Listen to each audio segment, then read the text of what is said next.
It is June 1st. Messy May has come and gone, but the trash and the mess remains. So I'm going to clean this all up to start again for June, and then I'm going to show you what May looked like for my Get Messy May challenge.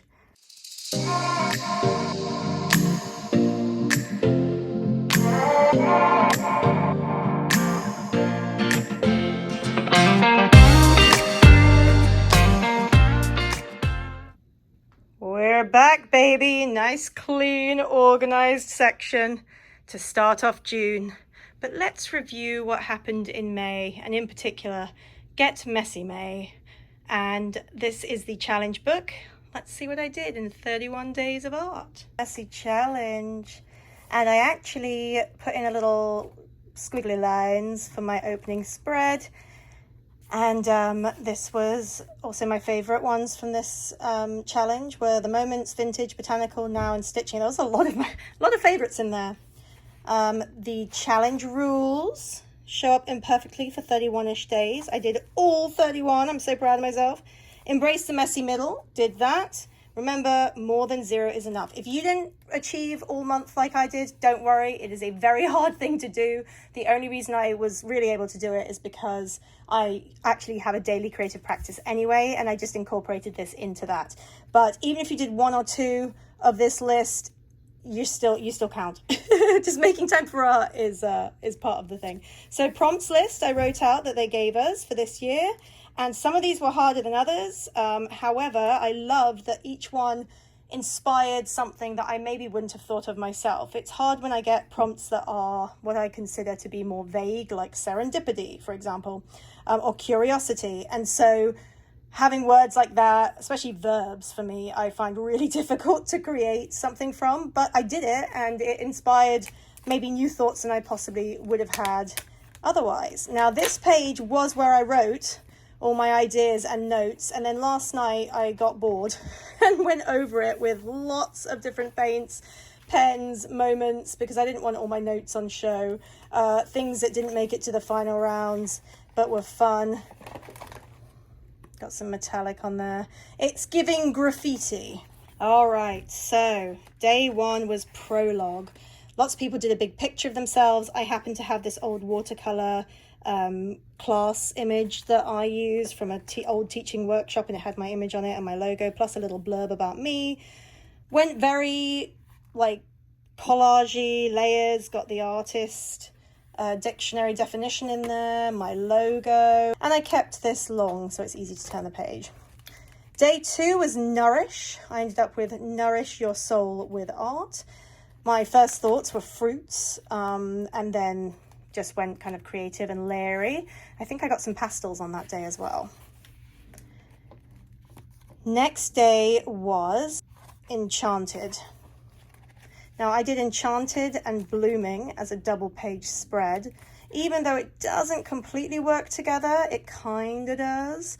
And I've forgotten my little enchanted angel. I like the fact that I can take it on and off.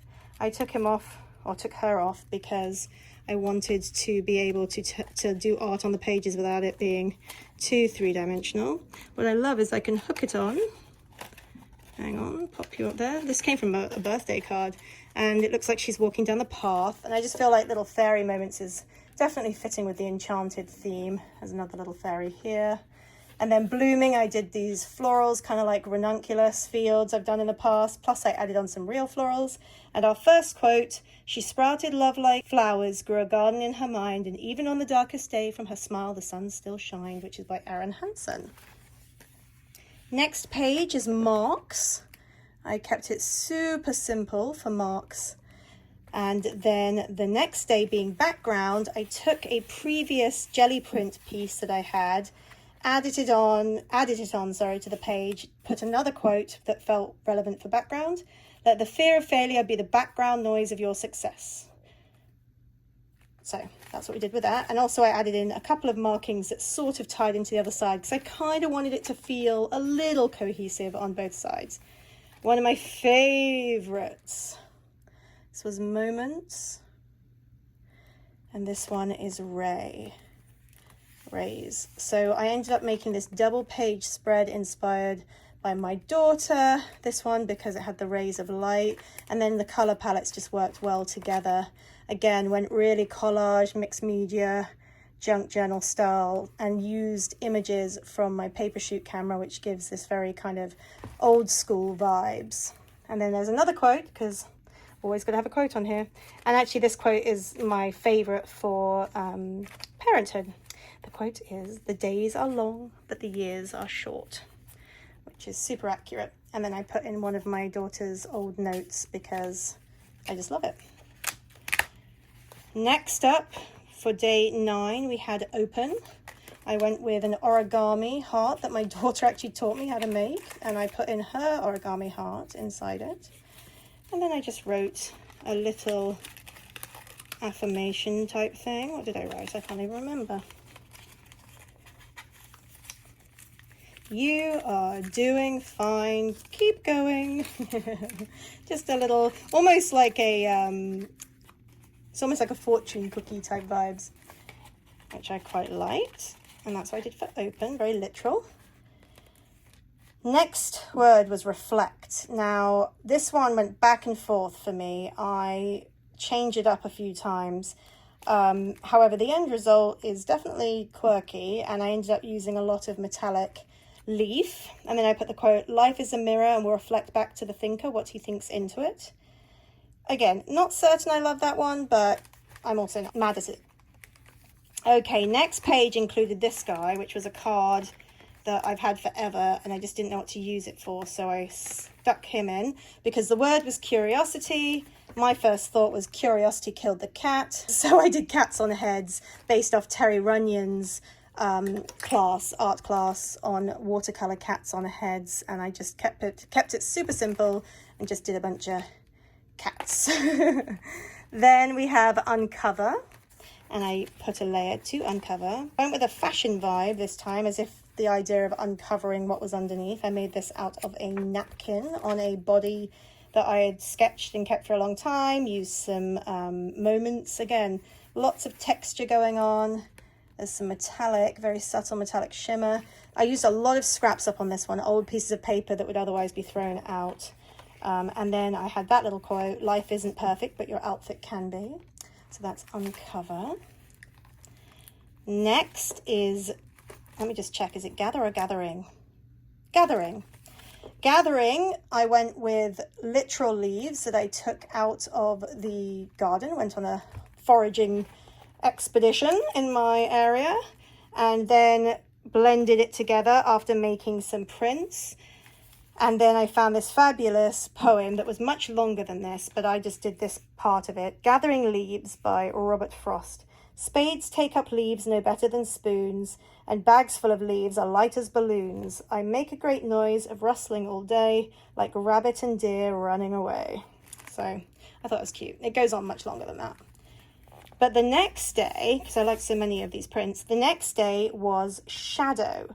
And so I carried on this idea of printing over the leaves. I found some skeleton leaves on my gathering expedition. And so I put them through just literally some tape on both sides because I don't have a laminator.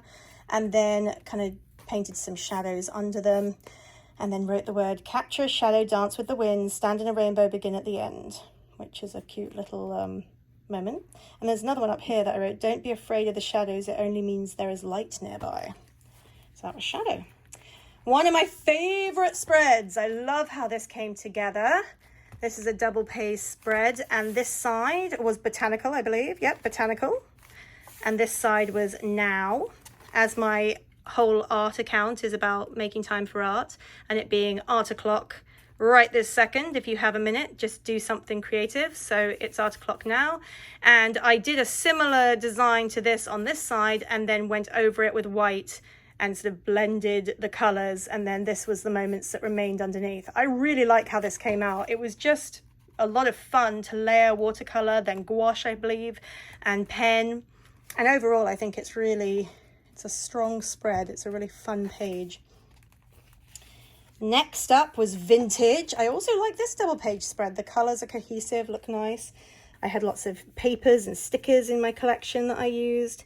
And then again, found a little quote that is, "It is easily overlooked that what is now called vintage was once brand new," which I thought was fun. I do like to include quotes when I can. This side is serendipity, and the reason I know that is because I put the dictionary definition up here of serendipity.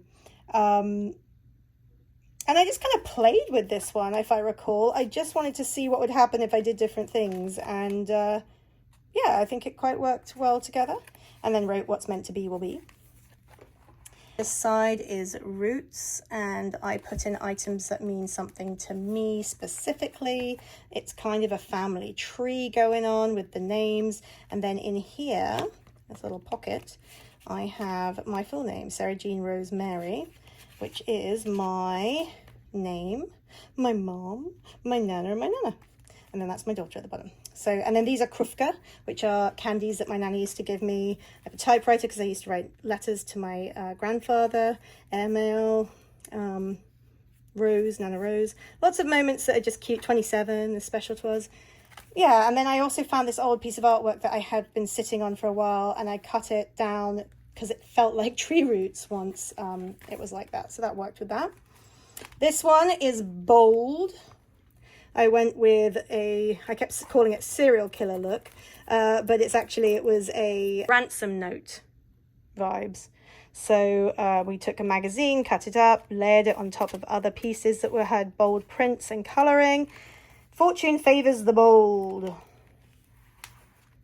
Okay, so double page spread again. This side was location, this side was home. And because I have grown up in both England and California, I wasn't sure which to put on which side. So I started with location with my English side, hence the London vibes. We've got tea time, follow your dreams, because I followed my dreams over to home, which is what I call home now, which is Los Angeles. So we've got LAX. I've got this old printout that I've been sitting on for a while. Moments that work with that. I actually really like how this came together. These are from Trader Joe's.